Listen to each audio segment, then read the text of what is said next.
Hey, what's up? My name's Grant Kanoki. I'm a singer, songwriter, producer, and artist, and you're listening to Power 98.5.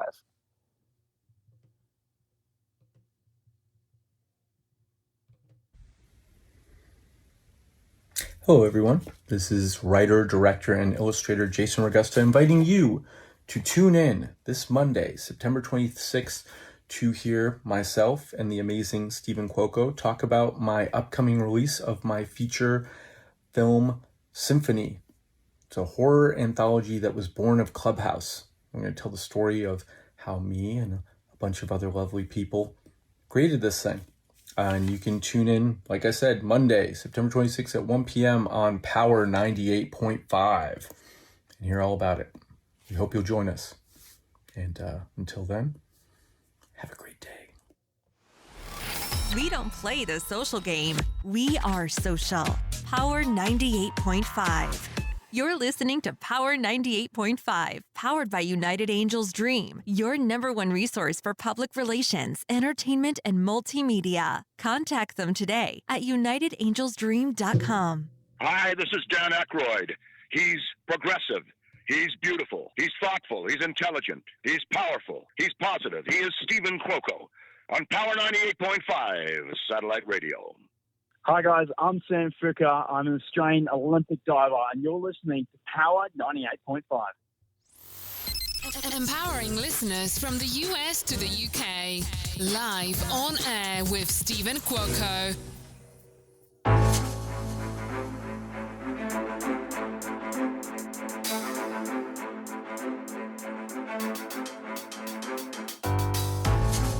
Good morning, good afternoon, and good evening, and you are live on air with Stephen Cuoco on Power 98.5 satellite radio. We had the golden opportunity to have interviewed Mr. Oliver Trevina.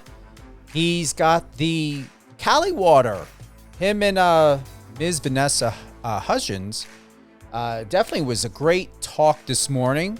If you heard that at 10 a.m. Pacific time, if you haven't, take a listen on iHeart, Spotify, Amazon Music, Amazon Audible, and we will have it in the Power 98.5 satellite radio schedule. So just head on over to power985.com, click on the live radio tab, and scroll all the way down, and you will be able to see all the lineup, or what's in the lineup, whether it's a top 40, Catherine and Company, Resilient You with Alicia Pazzoni, as well as Live on Air with Stephen Cuoco.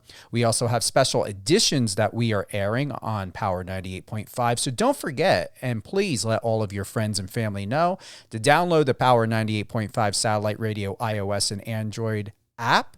Tune in on Alexa, whether it be in your home, in your car, or anywhere out and about. You can take Power 98.5 satellite radio with you. We've got, again, my very good friend, writer, director, illustrator, Jason Ragosta. Jason is a horror writer, director, and illustrator.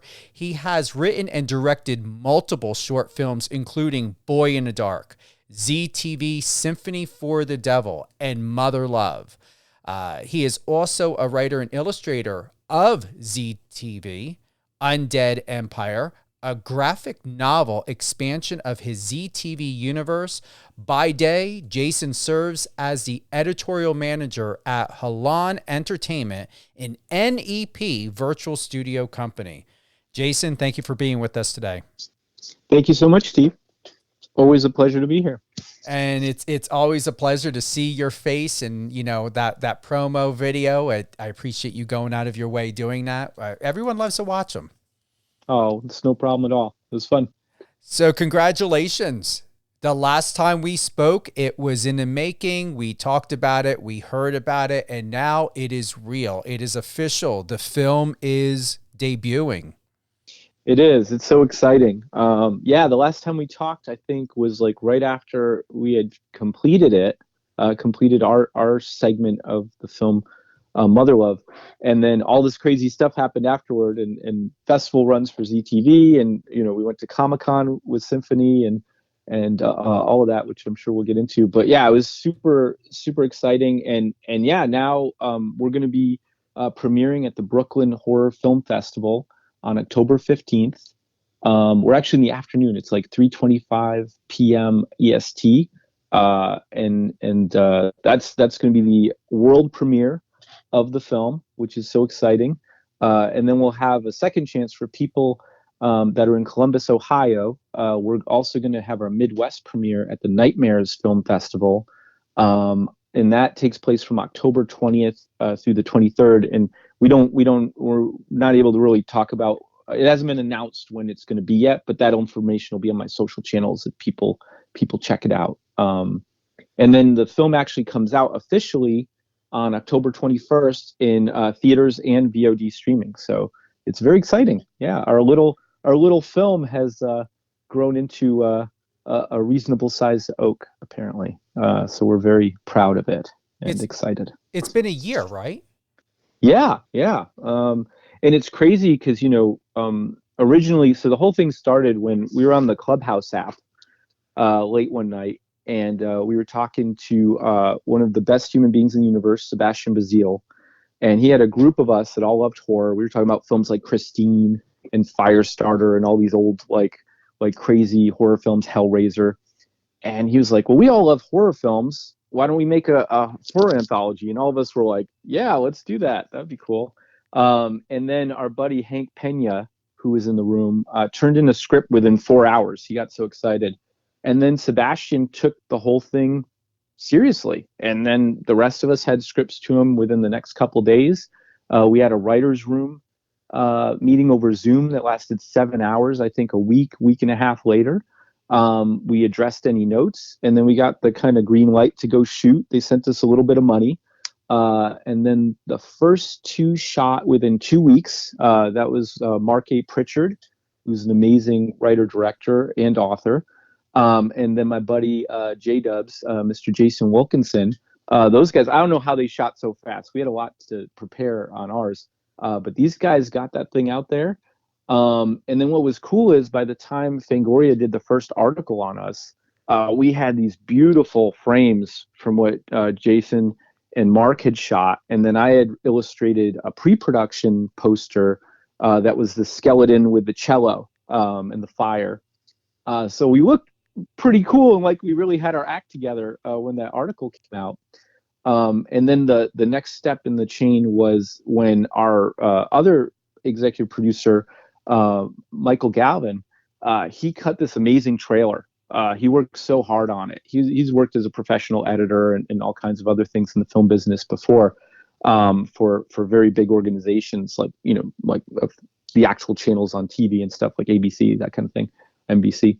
And he cut this amazing trailer, and then that's the point when people started to take us seriously, and I was able to leverage that into us getting a Comic-Con panel at the Comic-Con special edition in November, which was an amazing event where, we all traveled to San Diego. We had only talked on this app, on the Clubhouse app, basically every day for months or whatever it was. But this was the first time we were all meeting in person, and it was such a magical, amazing experience. There was like 30 to 40 people at our panel from basically Clubhouse or people we met through that, which was insane. And it was just the best time. That week was so amazing. And then we all went to LA together and kind of had this other event where like 100 people showed up. And, this was still during COVID. Like people weren't really having events like that. So it was such a overwhelming experience to just be around people again. And then, in celebration of this film that we had put together, it was really magical. We had finished the film though within 7 months of that initial meeting in the Clubhouse room, that's a very quick turnaround to complete a feature film, even a horror anthology. So it was pretty very, very cool stuff. Is there going to be a sequel? They're currently working on, it won't be entitled Symphony, but they are working on a second Clubhouse horror anthology right now with an amazing group of writers and directors. I'm really excited for it, actually. They're going to go into production soon on that. And this one's kind of bigger in scale and budget and everything. And I can't wait to see what they do with it. It's going to be really cool. So yes, there will be a follow-up coming So stay tuned for that. Well, I hope to see, you know, if you remember, you know, when I'm not a fan. I'm a huge ally and advocate to people. So being your ally and your advocate for you and your team, and especially a big shout out to Mark Pritchard. Thank you for the follow on Instagram, and I am following you back. Jason Cohen and Chris Hahn from Netflix. I hope to see them in one of these projects. Yeah, hopefully we'll get a chance to work with them. I mean, they have a great look. I could totally see them as like the boyfriend who might be a killer, you know. They totally have that vibe, or like brothers in something, you know, that we could. They seem like they'd be a lot of fun to work with and would do a great job. So basically, you know, hand them a knife, cover them in blood. We're in a good place, basically. And you're going to grab Netflix's attention because they're still under contract, and you know, this could be a really, really great, without knowing, relationship that can be a win-win for everyone. Yeah, you know, I certainly would love to do that and just do some great work with them, you know, and make something cool that people will like. So yeah, that'd be amazing. Awesome. Keep me posted on that. And you know I'm here. Mark Pritchard, he had shared on Instagram saying, "Thank you, Dark Sky Films, for getting behind us and launching us stateside with such gusto. Looking forward to seeing you for the launch in Brooklyn." Yeah, it's very exciting. Mark is one of the sweetest guys I know. Super talented guy. Bit of a car fanatic. He has this beautiful, I'm not sure exactly what kind of car it is, but it's this beautiful classic car in his segment that's actually electric. So it's been upgraded to have a whole electrical system in it. And it's just so beautiful. And that was one of my, something we haven't exactly released yet that I hope will be released at some point. I actually did not only the pre-production poster and then the official poster, which is out now, but I also did a series of 8 individual posters for each of the shorts that we'll be releasing later, hopefully. And one of my favorite ones to illustrate was Mark's because of that car and some of his other visuals. Just a really beautiful short. Actually, every short in this thing is so amazing. You know, we got so lucky with who was in the room that day. You know, and I have to mention all of them quick. There's Haley Bishop, who starred in Host, and is an amazing actress as well as a writer and director. Mark, who we mentioned, Stephen Keller, who works in art department and production design on a lot of Netflix shows, actually, but also like just killed it with his short Earworm. Kimberly Elizabeth, who did one of my favorite ones. It's kind of almost like a Beetlejuice type thing with ghosts. It's very fun. She's also Kimmy Kill Zombie, who does Nightmare on Film Street, which is a cool podcast. Jason Wilkinson, who we talked about. Greg Green, who's an amazing writer. He worked with his partner Wes Driver, who directed his short The Keeper, which is a very classic, almost Hammer horror, you know, kind of like slow boil things that pays off very well in the end. And then there was Nicole Carlson, who actually started off as a PA on my short, and she worked so hard, Steve. It was crazy. She was like a blur doing the job of like 10 people. You know, she's mopping up blood, she's doing this, she's doing that. I was like, wow, Nicole's really killing it. And I guess, you know, Michael and Seb, who were on set for my shoot, they noticed and they talked to her, and she had a script, and she was doing like an indie or a Kickstarter to raise money to do a short at the time.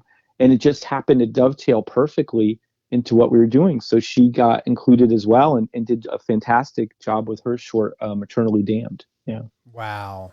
What an all-star lineup. And it's crazy. Yeah. It's like we got so lucky just randomly who was in that room. Can you imagine? I mean, seriously, the transition and the turnaround of what the film and television industry is like now. I'm going to tell you, the reset that the pandemic has caused all around, I see, you know, once again, to anyone that it did not turn in your favor in a positive way, I completely understand it. There are people that I know of that are close to me personally to where they did not, see the benefits of the pandemic. Yeah. But at the same time, if, with all due respect, I will say that there was a lot to where we really went into a reset, and, to really look at how that reset has really, brought us together, what it's done on the Clubhouse app, what it's done on other apps, how people are really utilizing social media and understanding, instead of being within sensationalism and being very self-directed to oneself, there is this camaraderie, just like what you have, Jason, and your other colleagues, to where people have found a way to come together and thought to, how can we be a unit and a unity? I mean, we formed a family. Yeah. It's like we've basically been living in each other's ears. Like every day after work, we open a room, we're all hanging out in there. We have our core group, and then we have our meetings, our Zoom meetings. It's so amazing because when you think about where that technology was, like Zoom just happened to hit, and Clubhouse came a little shortly after, right at the exact right time for all this, and it's just brought the world closer. Everybody can work remotely now. Like we were able to do the whole production for Symphony remotely around the world. Mark's in London or in the UK. Haley's in the UK. We had people all around the country. But we're all right there in the Zoom meeting and just, figuring the stuff out and then going off and doing our own thing and reporting back and sharing the data or whatever else to get it all done.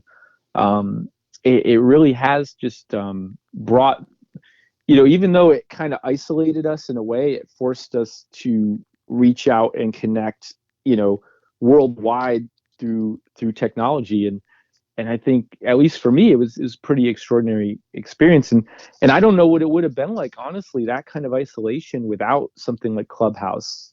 I don't know. I certainly wouldn't be sitting here, talking about this awesome project. And, I probably would have gone, I don't know, crazy.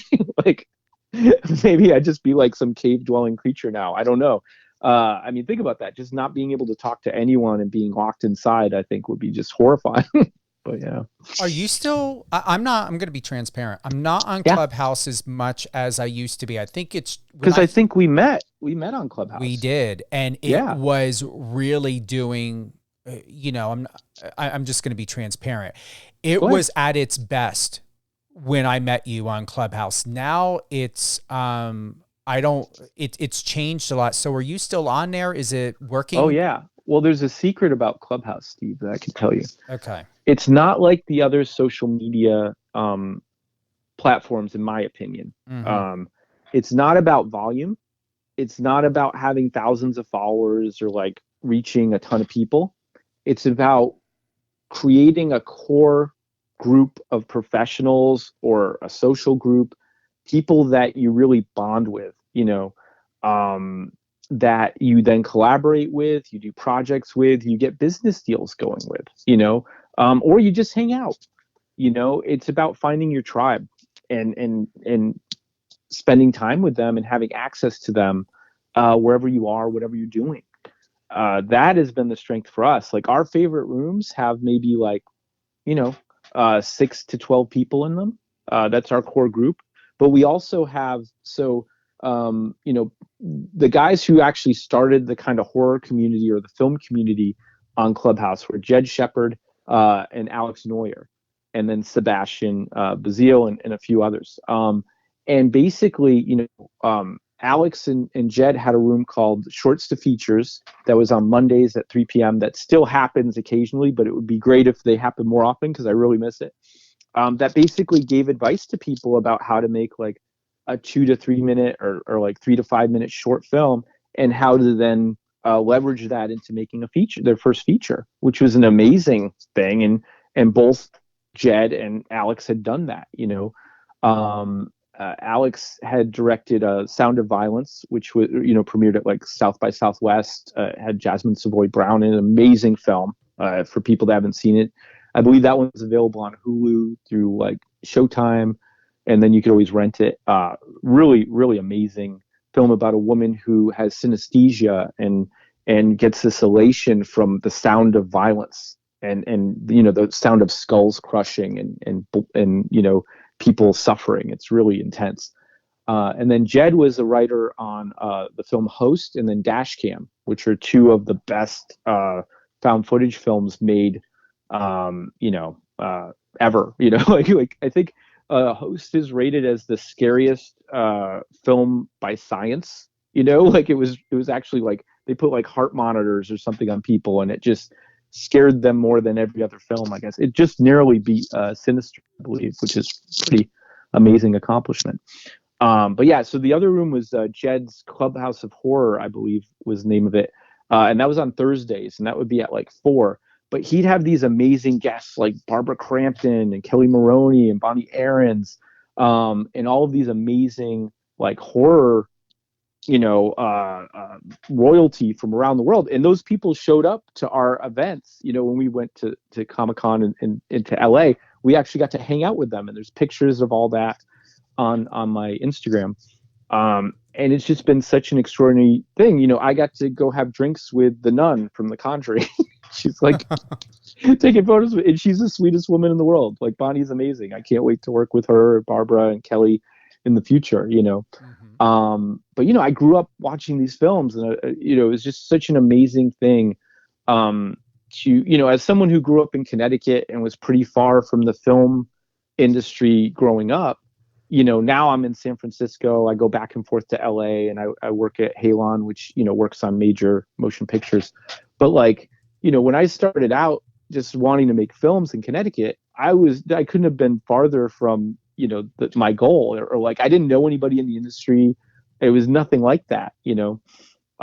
So having something like Clubhouse where I'm actually talking to some of my some of the filmmakers that I look up to and the actors that I think are amazing, that I've always wanted to work with, that I've seen all their films, being able to kind of touch that and be a part of that and get to know them has just been such a cool experience and has helped my work. It's helped inspire me, and it's filled me with confidence and just a lot of drive to get awesome stuff written and made, so that I can keep kind of climbing up and get to work with everybody and just make cool stuff and hopefully scare the hell out of people.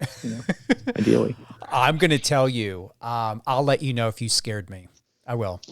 Please do. Yeah. Just give me it'll be like a Rotten Tomatoes rating for fear. You can just give me a percentage, Well, let me tell you this. I'm not going to do what they do on IMDb and other platforms. I don't need to mention, but we all know that they give ratings before the film is even released. And they're so low. The IMDb ratings are lower than any other rating. I don't know where they come up with them or what kind of anger inspires.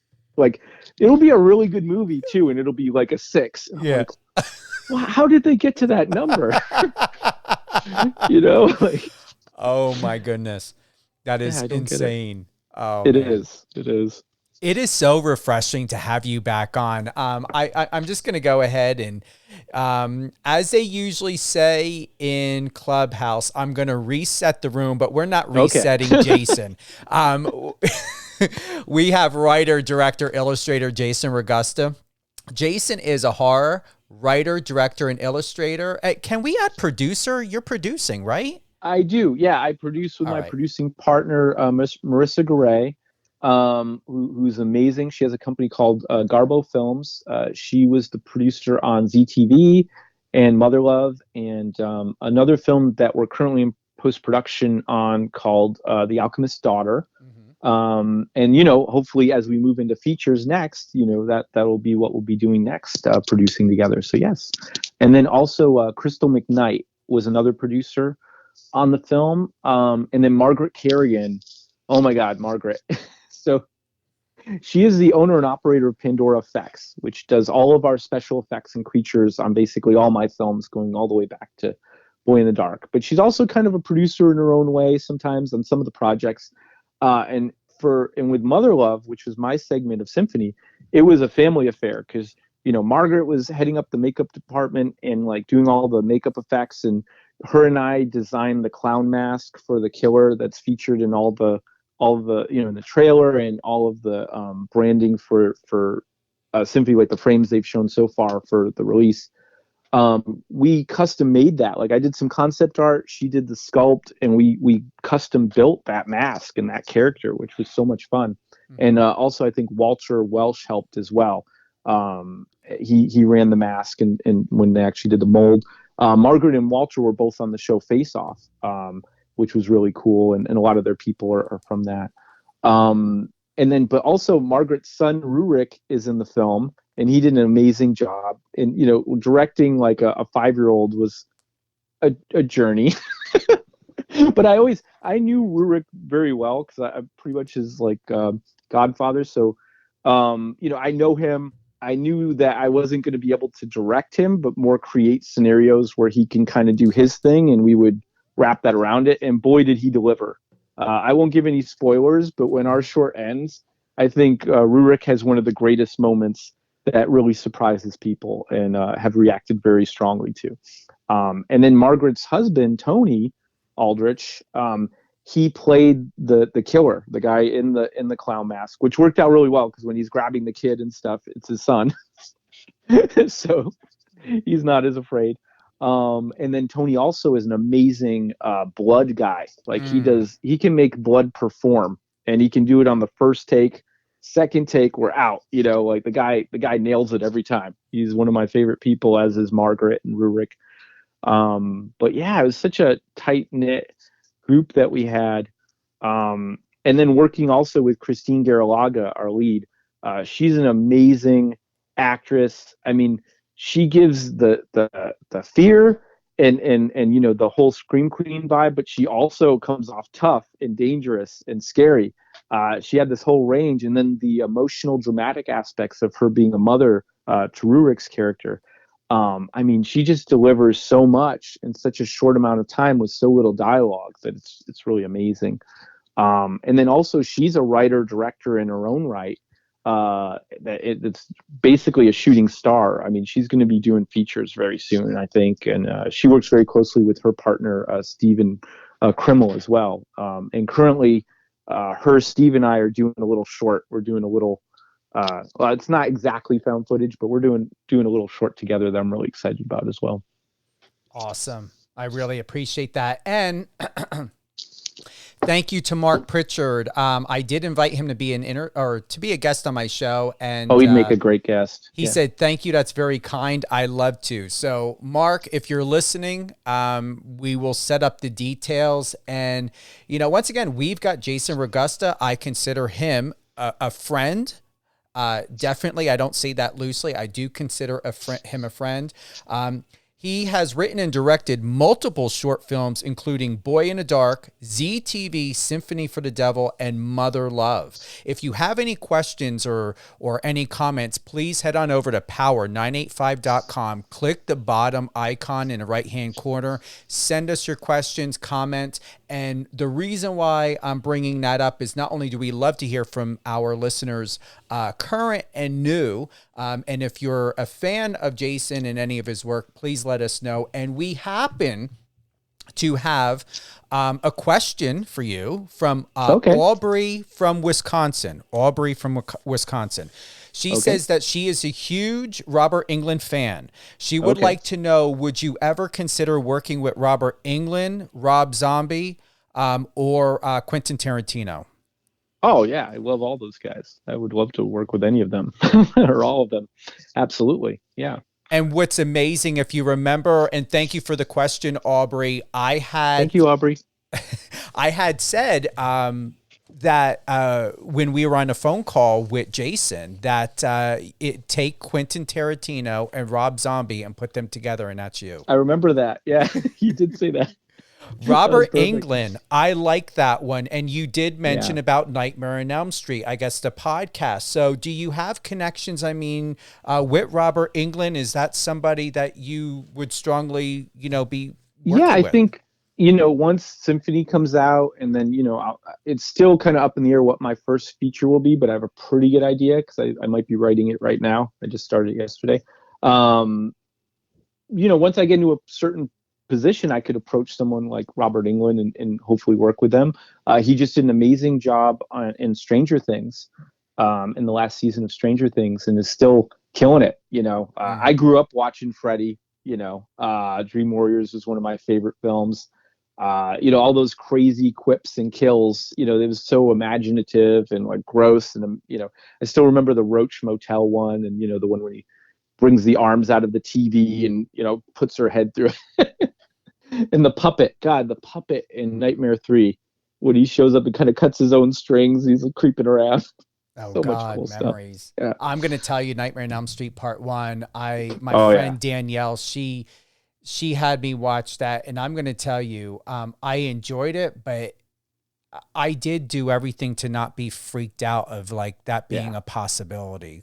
That one is genuinely terrifying. Yeah. It gets inside your head. Even the way people die, like when that poor woman, she's being rolled across the walls and blood's coming out of her and you see her getting cut. It's just like, A, how are they even doing this? And B, that is terrifying. And the other guy's just freaking out. And I'm like, yeah.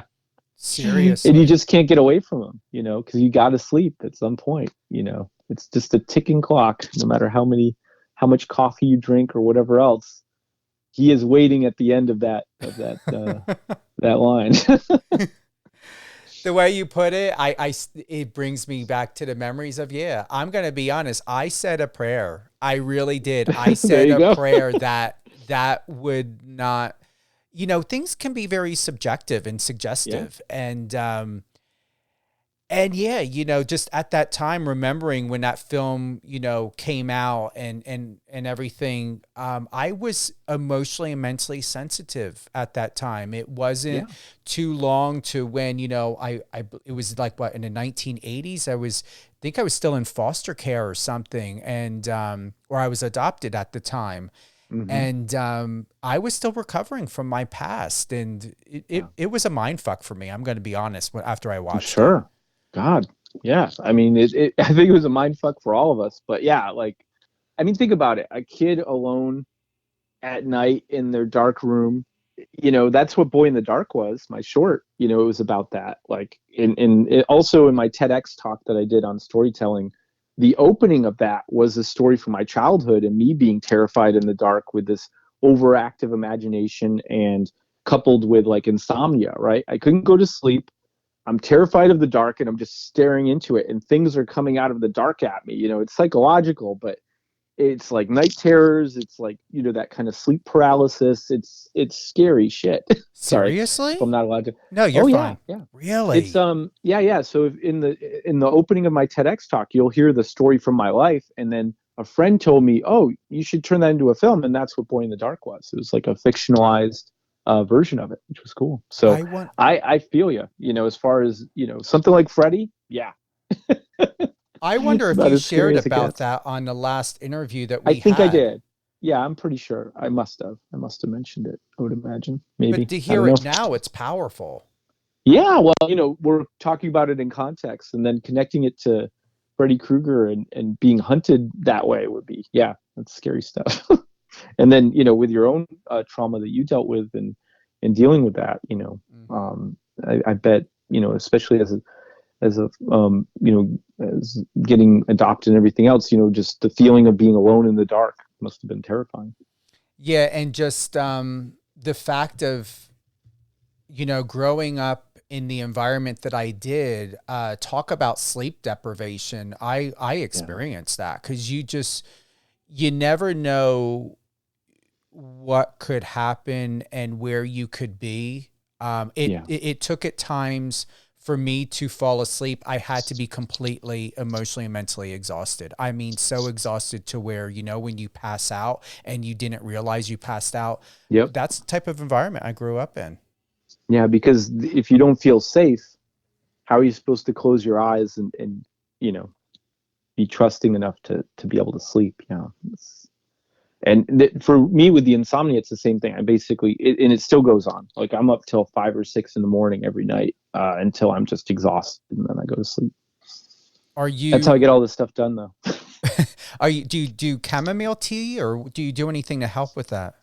No, I actually go Like my thing is like I try to stay sharp because I just know that I can't sleep until then anyway. So I'm more like coffee, Red Bull, just so I can stay like razor sharp when I'm writing or illustrating or whatever I'm doing. Back in the day, I used to do stop motion animation for Lego.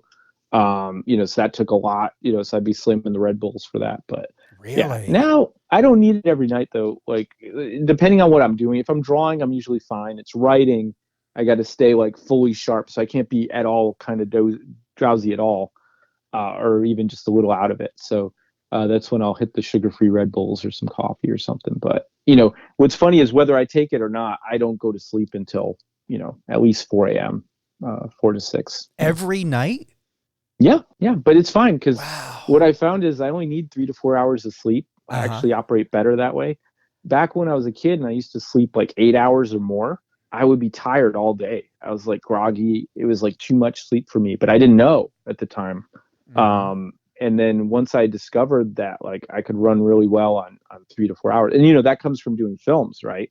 Like if you're going to set, you have an early call time or whatever, you discover that you sometimes don't need as much sleep, I guess. But that's how I found out.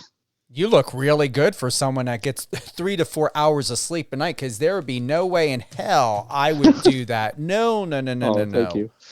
Yeah, I mean, Wow. like I said, I think it's different for everyone. I wouldn't advocate for that for everyone. It needs to feel right. You know what I mean? Like if you wake up and you're tired, then it's the wrong amount, whatever that was. So, yeah. God bless you. Seriously. Oh, thank you. So we know that you've got a premiere in New York. You're doing something in LA. Share with us. In LA? How can people, or like, is it open to the public for the New York premiere? Are you doing something in LA? The New York premiere, it's New York and then Columbus, Ohio, is what we have currently. So we have the Brooklyn Horror Film Festival is open to the public. We'd love to see you guys there. Anybody who wants to come, it's going to be in Brooklyn or New York on October 15th. Like I said, it's at 3:25 in the afternoon, so it's actually an early one. And it's gonna be so cool to see it on the big screen. That's the way to see it if you can. And then we have the other event at the Nightmares Film Festival. It'll be someday between October 20th and the 23rd. We'll be announcing that soon, and that's in Columbus, Ohio. But there is no LA premiere just yet, or there's not going to be at all? Currently, there is not a public LA premiere. But, if something changes, we will be announcing it, if people follow. But there will be also the wide release on October 21st. So that one will be available around the world, probably, at least on streaming. And then for the theaters will be more like kind of limited theatrical in different places around the country in the U.S. Any closing thoughts, Jason? Just that, I got so lucky that day, being in the room, getting to work with all these amazing people, getting to know them, they're like, we have our SYMPHONY horror family now. And it's just so cool just getting to be a part of it and getting to hang out with these people and do something cool. And then I'm also working on features with my writing partner, Patrick Archer. We've completed 2 feature scripts so far, and we've got like 13 to go or something. It's crazy. The guy just keeps coming up with ideas. He's like a little, just like a gumball machine for ideas. He just keeps popping them out, and they're really cool. So, we'll get going, and then we're like, oh wait, what about this one? And we're breaking stories, and that's what we do at like 2 a.m. Because he's up in Canada and on a different schedule. But yeah, super excited to really get my hooks into some features next and get away from the shorts, although we're still doing shorts for fun just to get stuff out there. Have you ever thought about doing a 24-hour film? Have you ever done that or seen that? Oh yeah, I've seen people do that. And that's cool. I think that's a really good thing for new people to film. Because it kind of shows them that it can be done like that. For me, though, a lot of the times it's like if I'm going to put the resources and everything towards a film, I'm going to want to focus on getting it right and not have it be just a product of whatever weird words they throw at you or whatever it is, That's what's kind of put me off from the 24-hour and the 48-hour things. And some people can't really handle 48 hours not sleeping. That can get messy, and then crews drive home, like tired, which is dangerous. So I don't know. I I try to get my people out on time. We try to do more like 10 to 12-hour days. Well, I get what you mean. I totally get what you mean, though. And once again, big shout out to Aubrey in Wisconsin, and big shout out to Mark Pritchard. I love when we get this. All right, he commented. He went online. He went to power985.com, and he sent in a comment. He says, "This is Mark Pritchard. Just to say that Jason Ragosta was pretty much single-handedly responsible for the entire anthology being invited to panel at San Diego Comic-Con, which led us continue to punch above our weight for an indie anthology. That, in addition to creating the bulk of our collective artwork, almost enough for us to forgive him having the longest runtime indie anthology. He's still coming at me. We're tight as a family, but competitive." I love you, Mark. Yeah, but to be fair, though, I wasn't single-handedly. I did, come up with the idea to do it, and I submitted the application, but I was armed with all the great stuff that him and Jason had done, and with the imagery, and then what Michael did with that trailer, because I was able to send links to the Fangoria, and also a huge thanks to Fangoria for supporting us and and really kind of launching us in the beginning and giving the initial press to us. It was so cool of them. We love everybody over there, and also they came to our premiere, like Angel, and it's just so cool of them to take an interest in our project, and then all the other horror outlets have been picking it up and sharing it as well. So it's just been really cool. And we're just super excited about it. But yeah, doing the panel was it was kind of mind blowing. We're like this little indie horror film that gets to do a panel at Comic-Con. It was a decent sized room. We had fit like 50 people or something. It's crazy. So it was pretty cool. I appreciate you, Mark, for that that dropper. What do you want to call it? A spoiler alert. We had a spoiler alert here. Thank you, Mark Pritchard. Oh, was there? Yeah, I'll call it a spoiler alert. That's what they usually say in media. I guess, spoiler alert, like something like, check this out. It's a positive thing. Yeah, it's a good thing. Oh, yeah. Well, thanks, Mark. Mm-hmm. Jason Ragosta, writer, director, producer, and illustrator for all things Jason Ragosta. You can head on over to his Instagram, Jason Ragosta, JASONRAGOSTA. Your Facebook, Jason, is jason.ragosta, RAGOSTA. And then we've got Twitter, Jason Ragosta. Any closing thoughts? Just that it's always a pleasure, Steve, to get to talk to you. And thank you so much for having me out and letting me talk about our fun little horror film that will be hitting the world very soon. Absolutely. Thank you for everyone for tuning in today, live on air with Stephen Cuoco on Power 98.5 Satellite Radio. Mark Pritchard, Aubrey from Wisconsin, thank you for the comments and the share. And I'm saving that message from Mark. I like that. That was really good. Mark's awesome. He's one of my favorite people. I can't wait to have him on. Yeah, no, he's great. He's fantastic. And he has so many cool projects and things to talk about. He'd be amazing. And he's in the UK. He is. Yeah. Okay. That's why.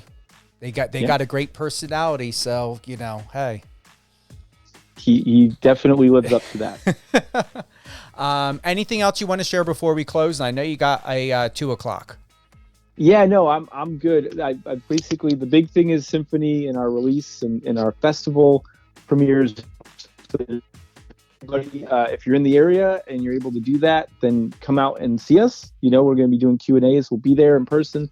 And then also, when the film comes out on October 21st, we can really use everybody to stream it that weekend, right away. It helps us get onto like with the algorithm and stuff, or like leave reviews, especially if you like it, and on Amazon or wherever else. And yeah, just please come and check out our film. It started with just a bunch of people in a room that just decided to do something creative. Very little money was spent on it. It's like a fraction of the budget that would be for most feature films.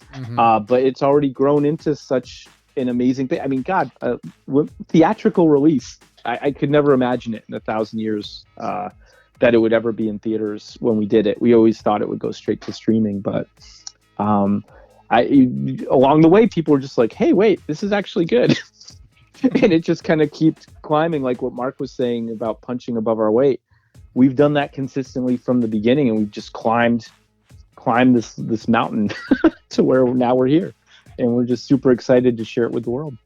Having this relationship, this friendship with you, and where we're at, and from how we started several years ago, it's really truly an honor. Like when I watch your film, I'm going to watch it in such a way because it really is a privilege.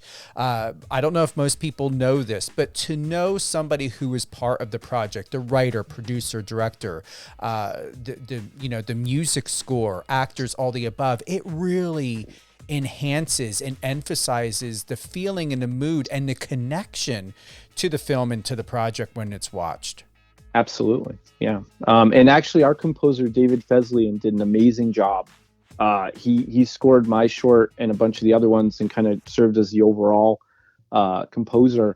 And, music is a very big part of Symphony, as you can imagine from the title. And there's this very special song in it that has a special version in each short that will make a very awesome playlist at some point. And each one's unique and very cool. And so thank you, David. You did a great job. Can you give us one more time, Jason, the information to the film festival?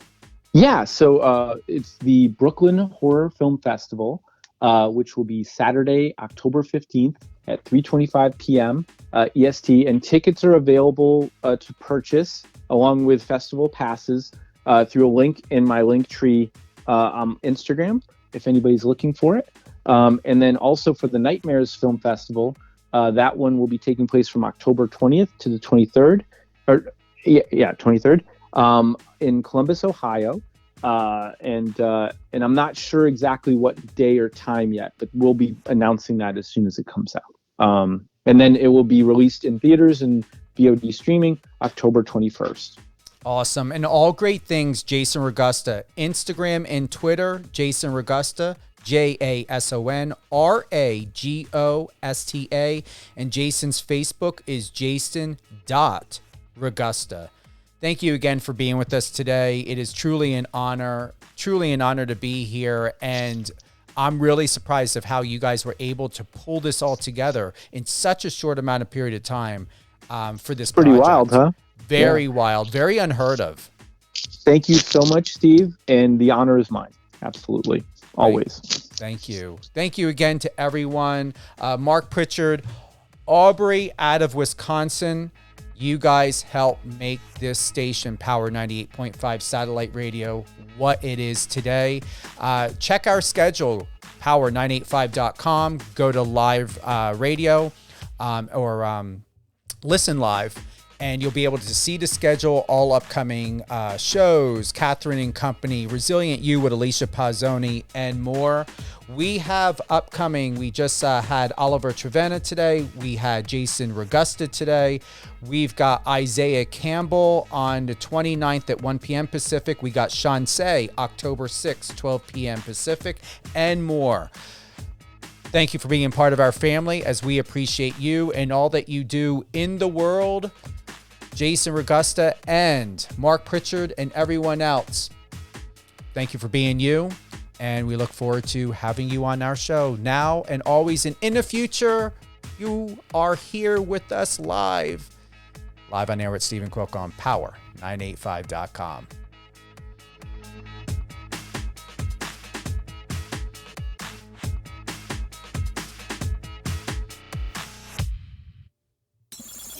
Friend us on your socials and let's connect.